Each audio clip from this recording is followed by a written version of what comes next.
Trouxemos para a nossa reflexão da noite do livro Caminho, Verdade e Vida, a lição que tem o título Aguilhões. Duro é para ti recalcitrar contra o aguilhão. São palavras de Jesus, está em Atos capítulo 9, versículo 5. Nesse capítulo, narra o Evangelho que Saulo de Tarso, ele ainda estava respirando ameaças e mortes contra os discípulos naquela perseguição. E ele dirigiu-se então ao sumo sacerdote e pediu-lhe cartas para Damasco, para as sinagogas, a fim de que, se encontrasse algum daqueles, quer homens ou mulheres, daquela seita, os conduzisse presos a Jerusalém. E indo no caminho, aconteceu que, chegando perto de Damasco, subitamente o cercou um resplendor de luz no céu. E caindo em terra, ouviu uma voz que lhe dizia: Saulo, Saulo, por que me persegues? E ele disse: Quem és, Senhor? E disse o Senhor: Eu sou Jesus, a quem tu persegues. Duro é para ti recalcitrar contra os aguilhões. E ele, tremendo, atônito, disse: Senhor, que queres que faça? E disse-lhe o Senhor: Levanta-te e entra na cidade, e lá será dito o que convém fazer. E prossegue essa narrativa do Evangelho, dessa conversão, que aqui começa, inicia-se a conversão de Saulo de Tarso. Então, aguilhões é aqueles espinhos, né? É aqueles ferrões que nos fustiga o corpo físico, né? Se a gente é espetado por algum espinho, vai doer. E então significa isso. Mas para que possamos compreender melhor, porque Jesus disse para Saulo naquele dia: duro é para ti recalcitrar contra o aguilhão, vamos recordar algumas narrativas, sintetizando, do livro Paulo e Estevão. Quem já estudou essa obra vai recordar, né, desses fatos. No início dessa obra é uma família, Gesiel, seu pai e sua irmã Abigail.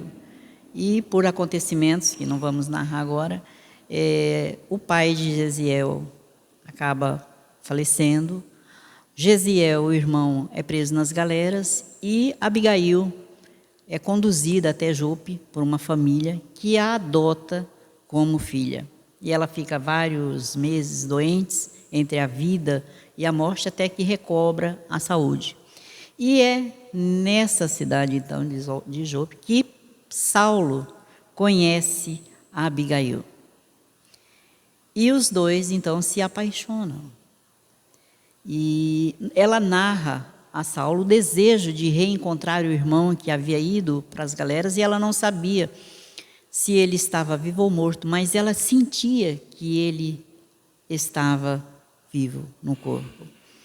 E pedia então ao seu amado que a ajudasse, se ele a ajudava a reencontrá-lo. E Saulo se propôs, sim, toda a ajuda para reencontrar o seu cunhado, futuro cunhado. Eles marcam o casamento e nesse interim acontece um fato.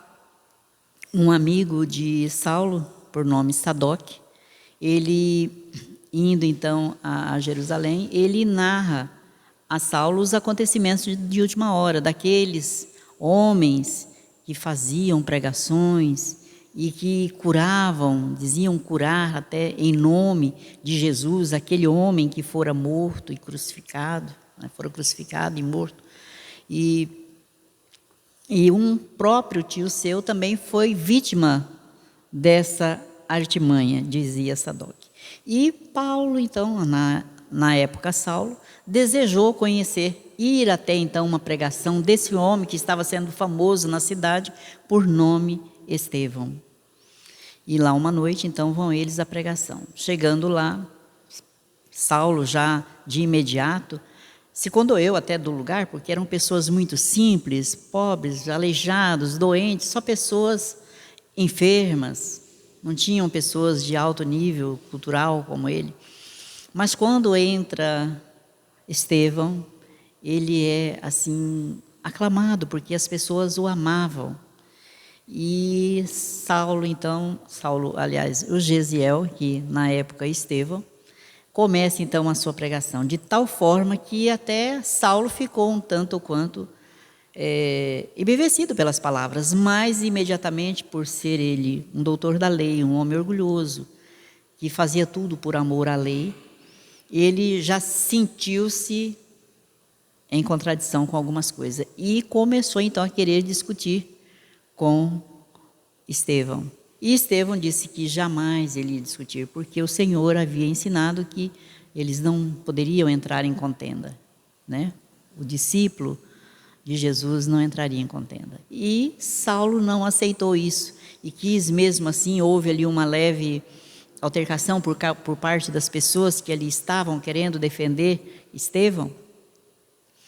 E então criou-se aí uma rixa muito grande entre os dois, a tal ponto que Saulo levou então Estevão ao sinédrio, acusando, fazendo acusações injustas, mas levou, e até que houve o desfecho. Mas até então, quando o dia que ia ser consumado esse desfecho, que ele ia ser levado a julgamento, o Estevão, ele convidou também Abigail para vir até a cidade, a sua noiva, para conhecer os seus familiares e então marcarem a data do casamento.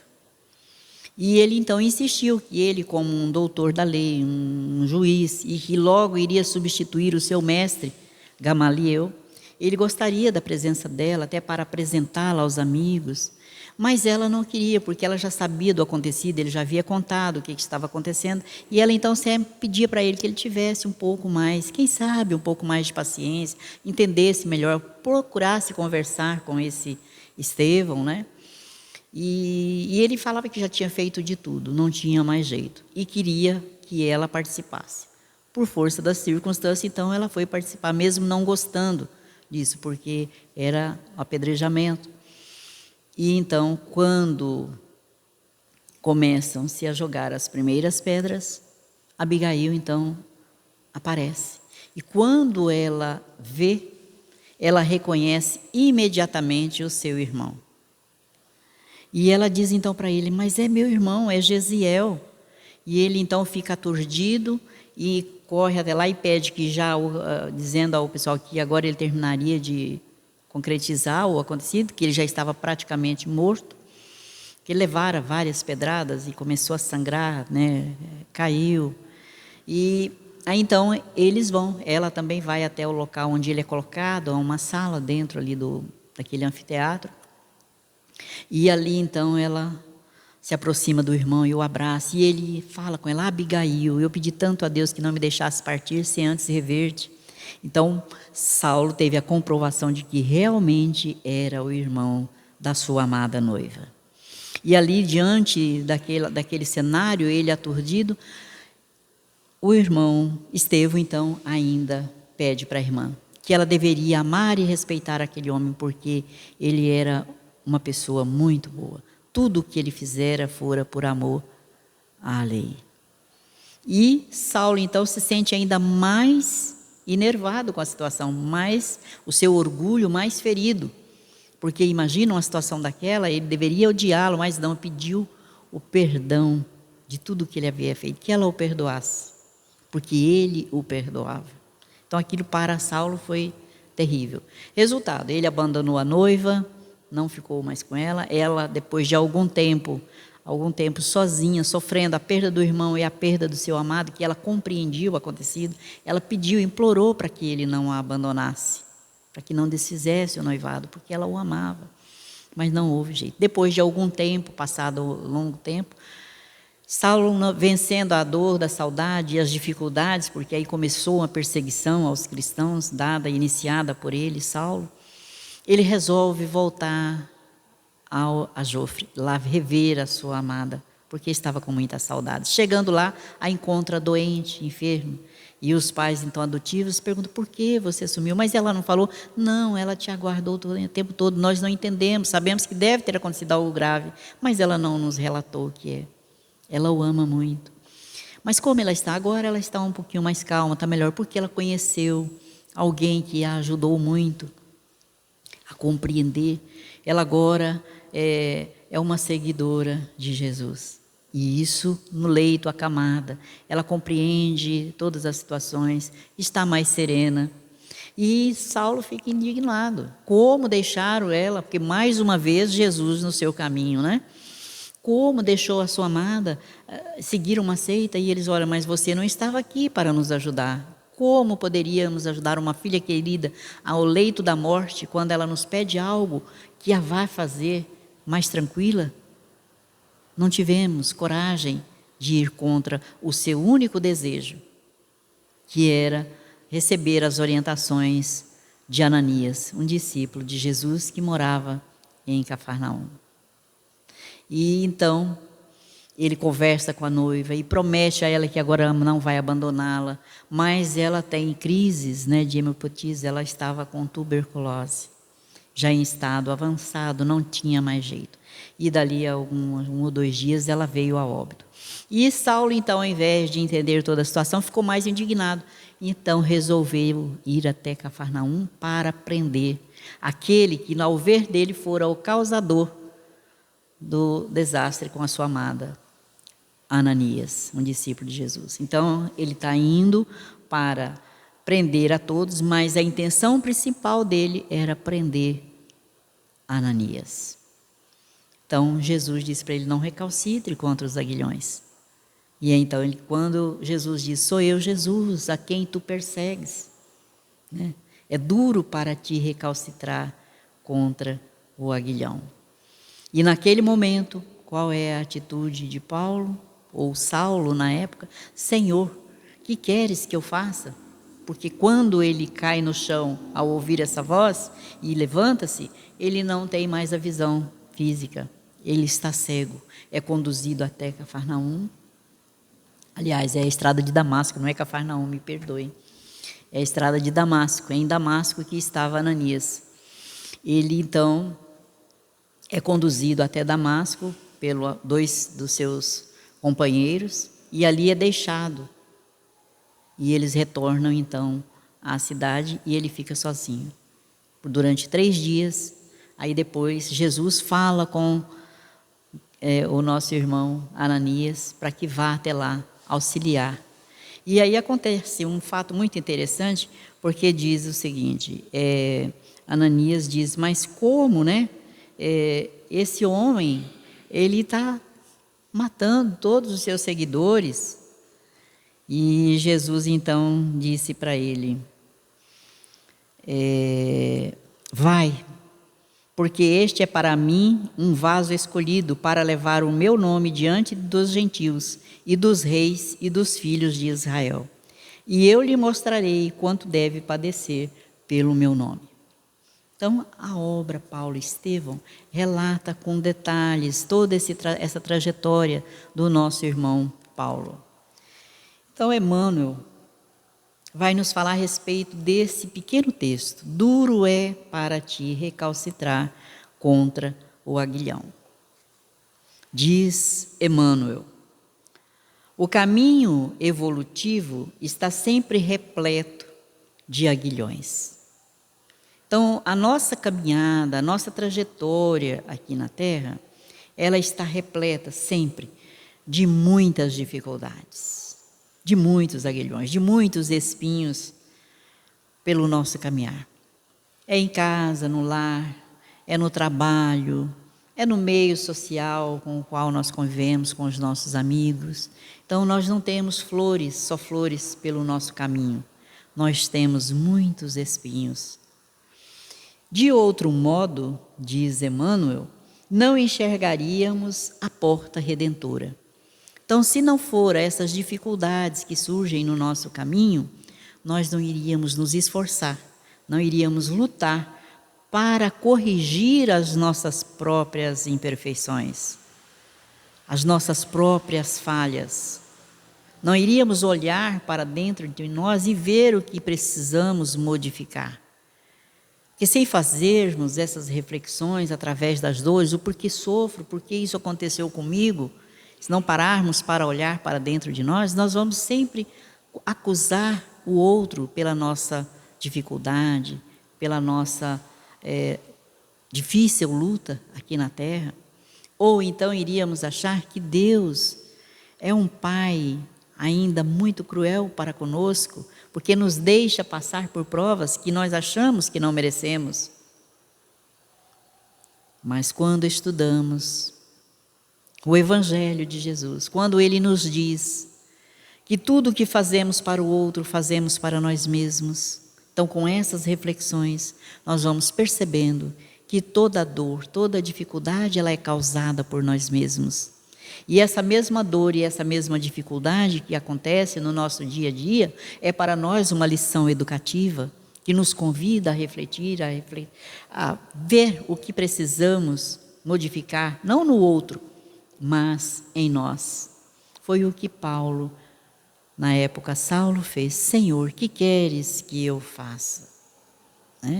Indo até a cidade, ali ele encontra Ananias, que o liberta da sua cegueira e abre-lhe a sua visão espiritual com os ensinamentos de Jesus. E continua Emmanuel dizendo: entrega-se Deus aos filhos da criação inteira, reparte com todos os tesouros de seu amor infinito, estimula-os a se elevarem por 1000 modos diferentes. Entretanto, existem círculos numerosos como a Terra, em que as criaturas não se apercebem dessas realidades gloriosas e paralisam a marcha, dormindo no leito da ilusão. Então, o nosso Pai, bom, misericordioso e justo, nos conhece a todos perfeitamente, nos deu a liberdade de agir, de nos conduzir, mas deixou leis sublimes a todos nós, leis imutáveis que não mudam.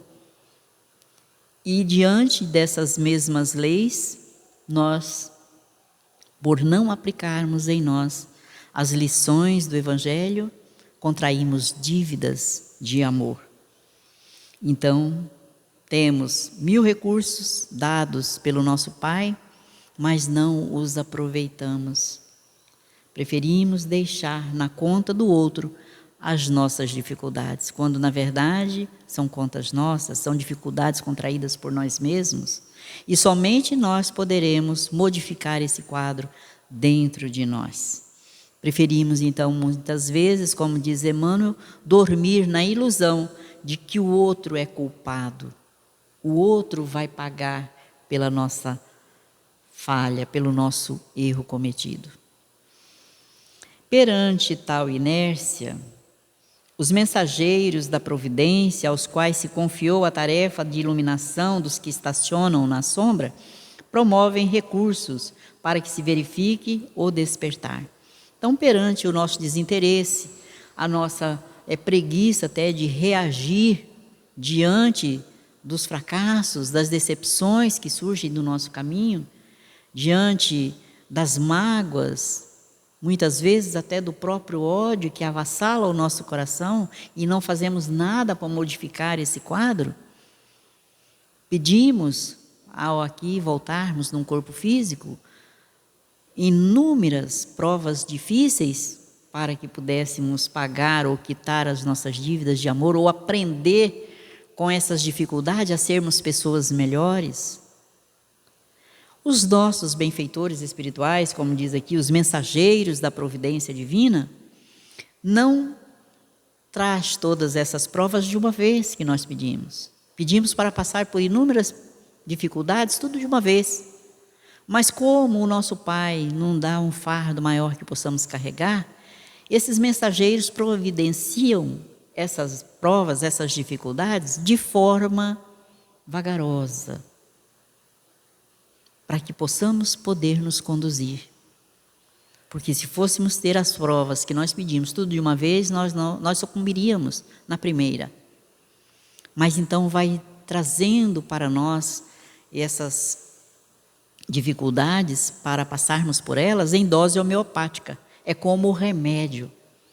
O remédio, se tomamos além do prescrito pelo médico, nós podemos nos envenenar.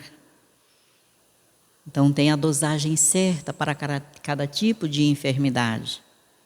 Assim também as dores, as dificuldades. É dosada de acordo com as nossas possibilidades de vencê-las. Queremos fazer tudo de uma vez, as tarefas, realizá-las de uma vez só para não ter mais trabalho. Mas ao começarmos, vamos ver que precisa fazer devagar, por etapa. Como a construção de uma casa. Não se começa pelo telhado, se começa pelo alicerce. Cada dia, uma pequena tarefa. Assim também a nossa recuperação espiritual. E onde vamos fazer essa recuperação? Aqui mesmo, uns com os outros, na convivência familiar, junto dos nossos amigos, na convivência social, ou no grupo ao qual pertencemos, religioso também. Temos dificuldades de conviver uns com os outros, todos nós, porque não somos ainda espíritos perfeitos. Então, para nos despertar, muitas vezes é preciso desse aguilhão, dessa dificuldade maior.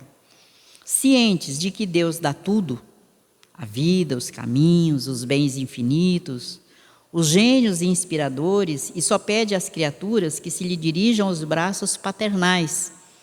Esses divinos emissários organizam os aguilhões por amor aos seus tutelados.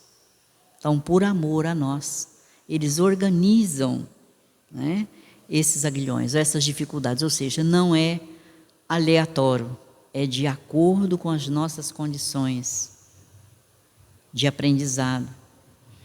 Nesse programa, continua Emmanuel, criou Jesus os mais nobres incitamentos para a esfera terrestre. Ou seja, nesse programa Jesus criou os maiores desafios e estímulos para todos nós. A riqueza e a pobreza, a fealdade e a formosura, o sofrimento e a luta são aguilhões ou oportunidades instituídos pelo Cristo em benefício dos homens, né? Então, nós vemos aí quantas pessoas dizendo: por que eu não nasci no berço de ouro? Por que eu nasci tão pobre? Por que o fulano tem tanto e eu nada tenho? Né?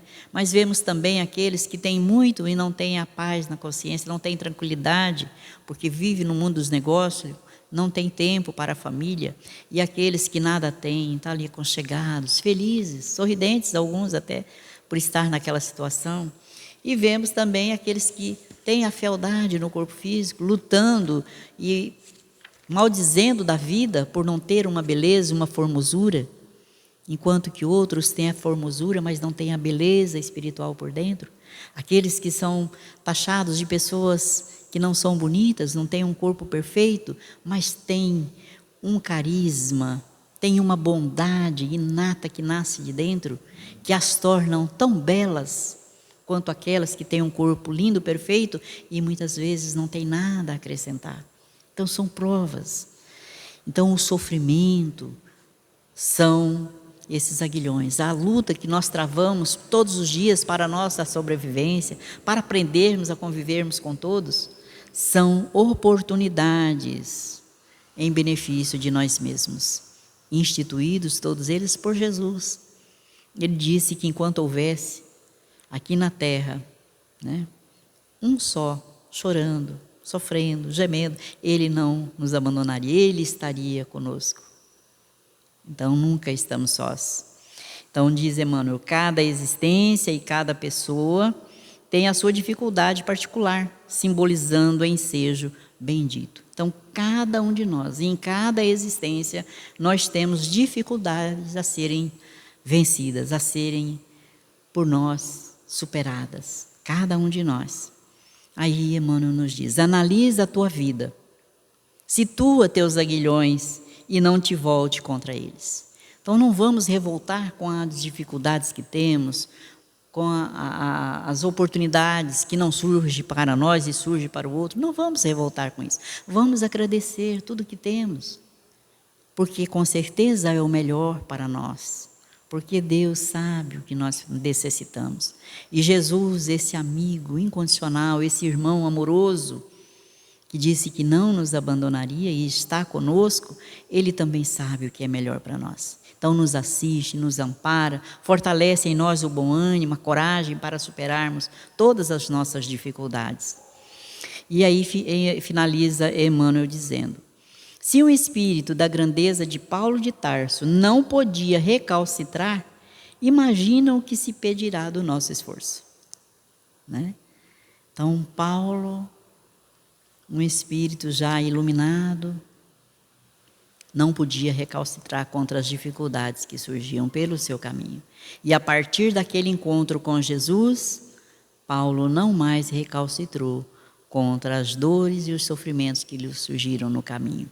Um apostolado de amor, levando aos corações mais longínquos da terra o Evangelho de Jesus.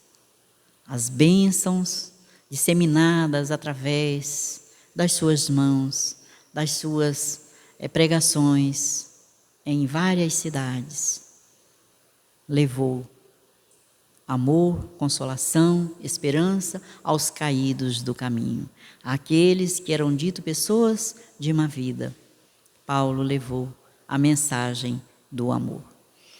Então, para nós, é motivo de agradecimento todas as dores, as dificuldades que temos, as oportunidades que surgem no nosso caminhar, é para nós motivo de agradecer a Deus por aqui estarmos no corpo físico, as luzes do Consolador prometido por Jesus, conhecendo todas as lições do Evangelho e compreendendo o motivo de aqui estarmos, das dificuldades que trazemos, dos lares nos quais habitamos, nos quais muitos para nós são momentos de grande aprendizado, porque quando maior é o lar, na compreensão, na dificuldade, no aguilhão, no ferrão ali nos conduzindo, maior lição nós temos. Aqueles, disse Jesus, que convivem conosco, não é só aquele que tem afinidade, aqueles que amamos, mas temos aqueles lá do nosso passado, aqueles que infringimos as leis divinas, maltratando, caluniando e quantas coisas mais fizemos, e agora com a oportunidade de reconciliação na convivência, como pai, como filhos, como irmãos, como cunhado, como sobrinhos, enfim, a nossa família consanguínea e os amigos se agregam a nós, são todos eles oportunidades de aprendizado. O nosso irmão X, através do livro Contos e Apólogos, nos traz uma lição chamada O Bendito Aguilhão, para então compreendermos melhor essa lição da noite. Atendendo a certas interrogações de Simão Pedro, no singelo agrupamento apostólico de Cafarnaum, Jesus explica solícito: destina-se a boa nova, sobretudo à vitória da fraternidade. Nosso Pai espera que os povos do mundo se aproximem uns dos outros e que a maldade seja esquecida para sempre. Não é justo se combatam as criaturas reciprocamente, a pretexto de exercerem domínio indébito sobre os patrimônios da vida, dos quais somos todos simples usufrutuários. Operemos assim contra a inveja que ateia o incêndio da cobiça, contra a vaidade que improvisa a loucura e contra o egoísmo que isola as almas entre si. Naturalmente, a grande transformação não surgirá de inesperado. Santifiquemos o verbo que antecipa a realização. No pensamento bem conduzido e na prece fervorosa, receberemos as energias imprescindíveis à ação que nos cabe desenvolver. A paciência no ensino garantirá êxito à sementeira. A esperança fiel ao reino divino, aliás, a esperança fiel alcançará o reino divino, e a nossa palavra, aliada ao amor que auxilia, estabelecerá o império da infinita bondade sobre o mundo inteiro. Há sombras e moléstias por toda parte, como se a existência na Terra fosse uma corrente de águas viciadas. É imperioso reconhecer, porém, que, se regenerarmos a fonte, aparece a adequada solução ao grande problema. Restaurado o espírito em suas linhas de pureza, sublimam-se-lhe as manifestações. Em face da pausa natural que se fizera espontânea na exposição do mestre, Pedro interferiu perguntando: Senhor, as tuas afirmativas são sempre imagens da verdade.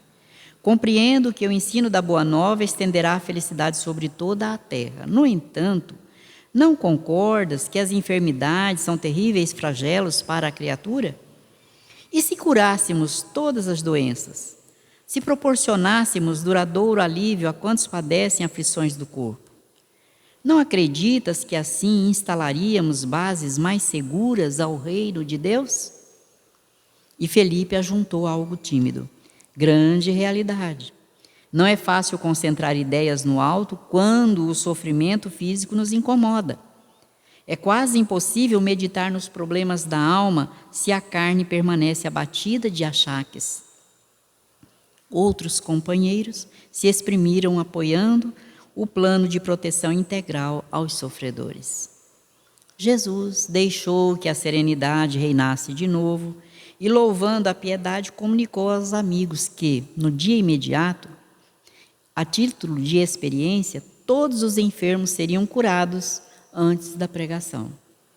Com efeito, no outro dia, desde manhãzinha, o médico celeste, acolitado pelos apóstolos, impôs suas milagrosas mãos sobre os doentes de todos os matizes.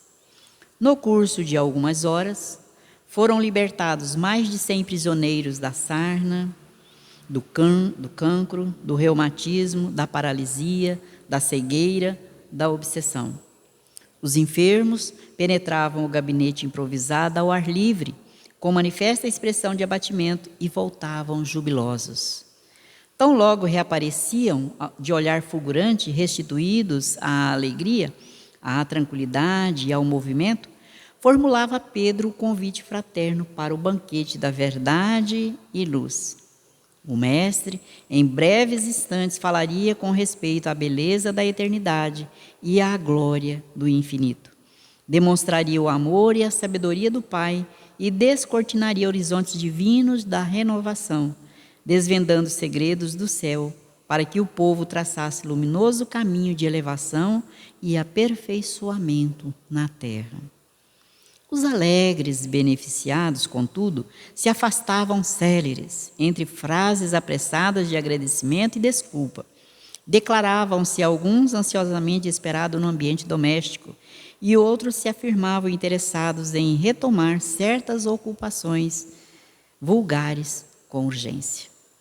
Com a cura do último feridento, a vasta margem do lago contava apenas com a presença do Senhor e dos 12 discípulos.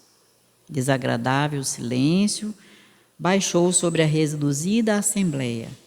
O pescador de Cafarnaum endereçou o significativo olhar de tristeza e desapontamento ao mestre, mas o Cristo falou compassivo. Pedro, estuda a experiência e guarda a lição. Aliviemos a dor, mas não nos esqueçamos de que o sofrimento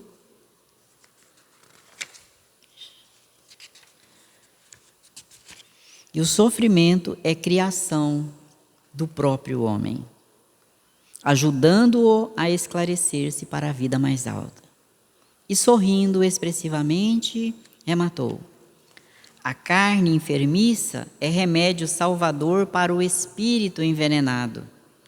Sem o bendito aguilhão da enfermidade corporal, é quase impossível tanger o rebanho humano do lodaçal da terra para as culminâncias do paraíso. Então, mais uma vez, Jesus falando conosco a respeito da bênção, que é a enfermidade do nosso corpo físico. Então, quando estamos enfermos, nós paramos para refletir. Por que da doença? Né? Por que? O que eu devo fazer para me modificar?